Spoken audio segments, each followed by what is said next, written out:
국민의 삶을 개선하기는커녕 오히려 어떤 개혁 조치가 명분과 대의에 매달려서 고통과 혼란만 가중시킨다면 그것은 개혁이라고 할 수 없습니다.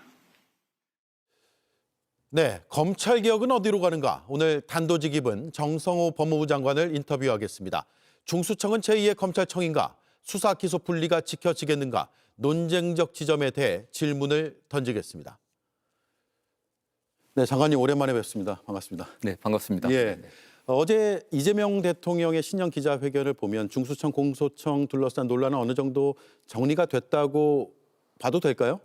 뭐 정리가 됐다기보다도 예. 대통령께서 일본 방문하시기 전에 당대표께 이런 말씀하셨습니다. 이런 문제에 관련해서 좀 더 수기를 했으면 좋겠다. 예. 좀 수기가 시작됐으면 좋겠습니다. 좀 더 다양한 주장들을 당이 수렴해갖고 수구해갖고 국민들을 위한 가장 좋은 수사 구조가 어떤 것인지 그런 제도 개혁에 좀 건전한 논의가 시작됐으면 하는 그런 바람입니다. 네, 애초에 그 논란의 시작점이 법안이잖아요. 입법 예, 예고안. 그렇습니다. 중수청, 공소청 설치 법안은 지나고 나서 보니까 이재명 대통령의 뜻이 많이 담겨 있었던 거 아닌가라는 생각이 드는데요. 관계 부처 간의 논의가 됐었고 당연히 또 대통령실과도 긴밀한 협의 끝에 나온 안이기 때문에 저는 뭐 당연히 정부의 뜻이나 또 대통령의 뜻도 반영되어 있죠. 중수청은 지금 수사사법관을 도입하고 그래서 검사가 수사사법관이 되면 애초에 검찰개혁을 하려던 취지에 반한다라는 의견도 있습니다. 그러니까 제2의 검찰청이 될 것이다라는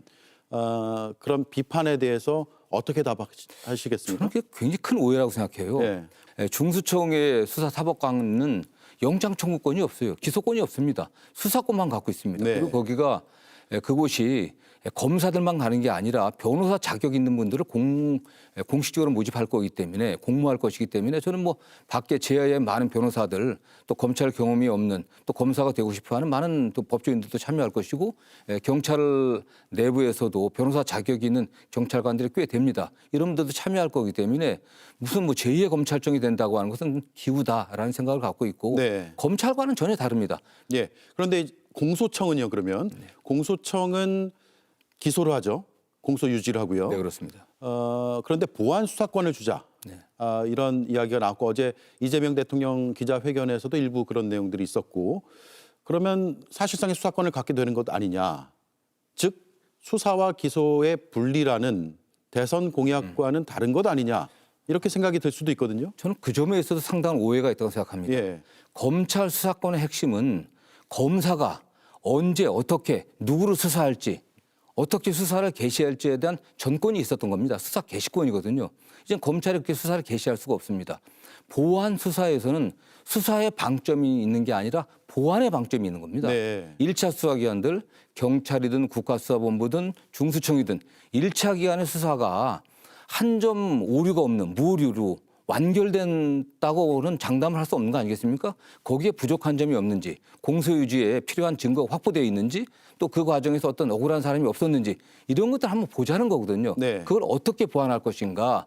그런 면에서 보안수사라는 얘기가 나온 것이고 만약 보안수사라는 이름으로 어쨌든 공소청이 1차 수사기관 수사를 들여다볼 수 있는 권한이 있다고 하면 매우 제한적으로 해야 될 것으로 보고 있고요. 그건 형사소송법의 규정을 두면 전 크게 남용될 우려는 없다고 생각합니다. 예.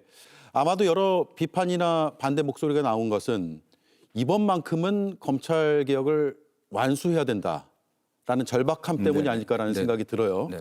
저는 그 이재명 대통령과는 뭐 개인적으로 거의 한 39년 전에 처음 만나갖고 계속 함께 해왔습니다. 예. 2017년도에 대통령 나가신다고 결심했을 때부터 정치를 계속 같이 해왔고 대통령께서 어떠한 생각을 갖고 계신지 어느 정도 좀 짐작을 하고 있고 특히 대통령과 저는 검찰 개혁에 관련해갖고 일관된 생각을 갖고 있습니다. 네. 늘 공유해 왔기 때문에 절대 국민들이 대통령이나 또는 법무부 장관이 검찰 개혁에 소극적이다. 라는 생각은 좀 안 가지셨으면 좋겠다는 생각을 갖고 있고요. 네. 지금 뭐 일부에서 정성호 법무부 장관이 검사들에게 포위돼 있어 갖고 네. 대통령을 속이고 있다. 이런 얘기까지를 하고 있는데 대통령께서 가장 검찰이 피해를 본 분들입니다. 검찰 개혁에 관련해서는 어느 분보다도 많은 관심을 갖고 있고 분명하게 불가역적인 그 검찰 개혁을 하려고 하고 있습니다. 저는 그래서 저는 그거에 관련해서는 좀 정부와 또 어떤 대통령이 좀 신뢰해 줬으면 좋겠다는 생각을 갖고 있고요. 지금 국회와 좀 더 긴밀하게 소통해 갖고 네. 분명한 좀 대안을 좀 만들도록 하겠습니다. 다른 얘기를 좀 해보겠습니다. 내란 관련 재판 1심 선고가 잇따라 이제 나오고 있고 예정돼 있죠. 벌써부터 사면권을 제한해야 된다. 내란이란 아주 특수한 사건에서는 이런 목소리가 나오는데 이에 대한 법무부 장관의 생각은 어떠세요? 그 사면을 할 건지 말 건지 뭐 저는 그 내란 사건과는 별개로 그 여부는 대통령의 권한 아니겠습니까? 예. 그 이재명 정부 하에서 내란 가담자라든가 예. 내란에 중요한 인물 종사했던 사람들 또 주범인 또 전직 대통령이나 이런 분들이 사면될 가능성이 있겠습니까? 저는 그렇지 않다고 보고 있습니다. 네. 이게 정말 어제 그 이진관 그 판사에 의해 갖고 어쨌든 이게 내란이다. 이게 위로부터의 구테타라고 분명히 규정되어 있지 않게 규정이 지어졌죠. 그렇기 네. 때문에 그런 거 관련해 갖고서 뭐 사면을 한다고 하는 것은 오히려 그런 사면 자체가 어떤 민주적 헌정 질서를 건강하게 만드는 데 장애가 되기 때문에 그런 걸 행사할 가능성은 없다고 봐야겠죠. 예, 잘 들었습니다. 네. 고맙습니다. 감사합니다. 네, 지금까지 정성호 법무부 장관이었습니다. JTBC 뉴스룸을 시청해 주셔서 고맙습니다. 저희는 저녁 6시 30분 뉴스룸에서 뵙겠습니다.